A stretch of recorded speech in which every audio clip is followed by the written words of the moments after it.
So out of nowhere this week, suddenly Xbox Lockhart is back in the news because it has risen like a phoenix from its supposed death. You remember Xbox Lockhart, right? It was the cheaper next-gen system that Xbox was making to compete against the PlayStation 5, and all the insiders were saying it was canceled during E3 this year, right? You remember that Digital Foundry made a video, Z Huge tweeted about it, Matt the Insider at Reset Era, Tom Warren, everybody worth their salt, even someone like Brad Sams, all were saying, you know what, it's canceled. And everybody's like, yeah, you know what, we didn't want it anyways. What happened this week? Now apparently it's back on again. Brad Sams, Tom Warren, Kotaku, everybody's writing articles basically saying, surprise, surprise, it never went away. You know what? We gotta talk about this. What's going on, everybody?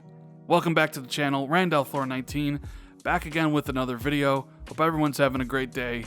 Good start to the weekend. And you know what? If you enjoyed this video, make sure you hit that like and subscribe button. I would greatly appreciate it. Now, I think a little history lesson is in order here.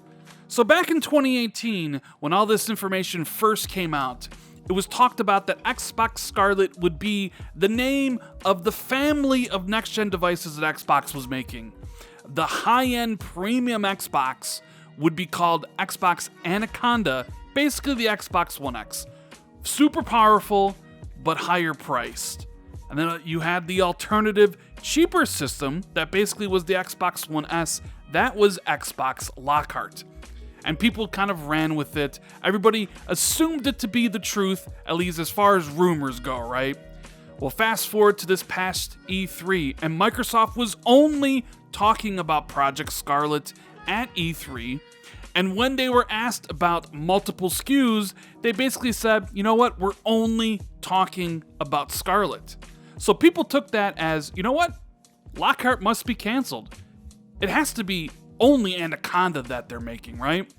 Digital Foundry did a video saying that they talked to some devs and that they didn't want to work with Lockhart and they had heard it was canceled. And soon enough, every insider and journalist out there fell in line. Jason Schreier, Z Huge, Brad Sams, Tom Warren, everybody said that Lockhart was canceled. In fact, some of them said they had been canceled way before E3. But I guess Christmas miracles do in fact really happen, because the dead have risen from their grave. The same people that said Lockhart was canceled are now the same ones telling you it's actually back.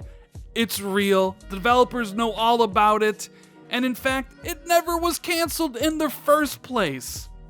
Well, anyways, here's what Kotaku's saying about the system according to the developers they have spoken to.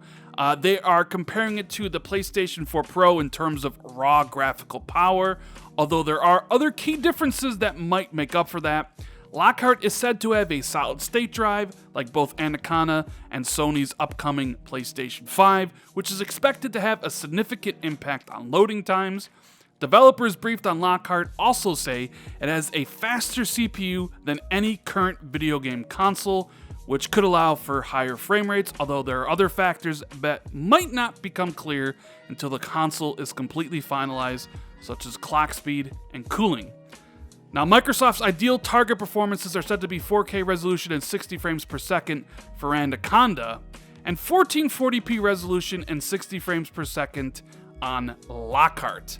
The Verge adds that Lockhart will debut without a disk drive, much like the Xbox One All Digital Edition, and Microsoft is tweaking the console's hardware so it's less powerful than the main Project Scarlett console, codenamed Anaconda, and that Microsoft still hasn't finalized its next-gen Xbox hardware specs, but we understand Lockhart will now be a part of the holiday 2020 launch.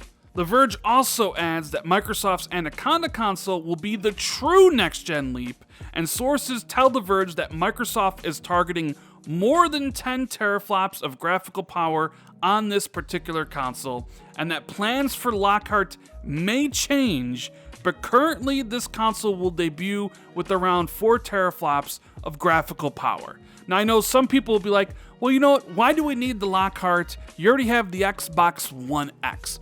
but you don't understand.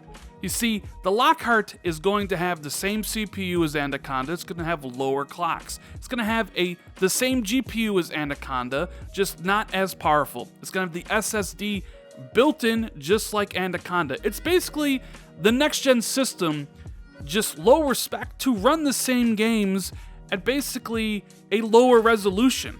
Like Jason Schreier Kotaku says, it's going to be a 1440p or 1080p machine running games at 60 frames, while Anaconda is going to be the big daddy, the one that runs your games at 4K 60 or 1440p 120 frames or whatever the devs want to target.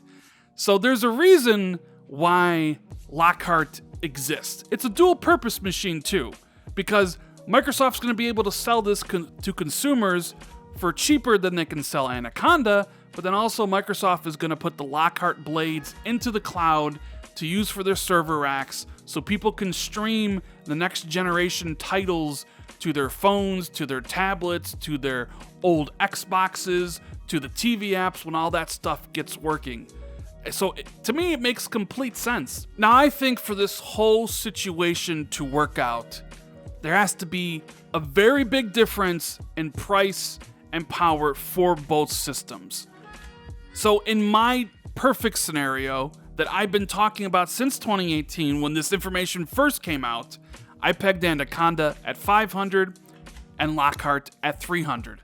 At those prices, I think Microsoft can target the hardcore, the ones that really want the best of everything, and get them at 500, and then kind of bring in the early casuals, the ones who don't necessarily buy into a new generation right away, with the promise of a next generation device that plays the games well enough, 1080p, 1440p. But of course, this is Microsoft we're talking about. They don't always price things right.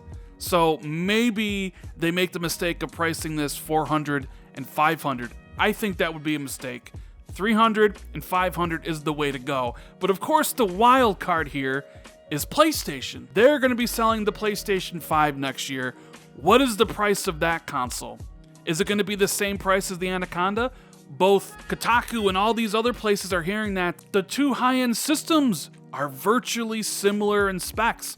One might be slightly more powerful than the other. And that's where pricing becomes so important. Because if the PS5 kind of sits into that Goldilocks zone between Lockhart at 300 and the Xbox Anaconda at 500, then I think Microsoft might have a big problem on their hands. But if Sony can't, take a loss, and the PlayStation 5 is priced the same as Anaconda at 500, then oh boy, that Lockhart is looking pretty damn good at $299. But either way, I am really looking forward to both PlayStation and Xbox revealing their next generation systems next year, the specs, the price, what it looks like, but most importantly, the games I will be enjoying for the next 2 to 3 years.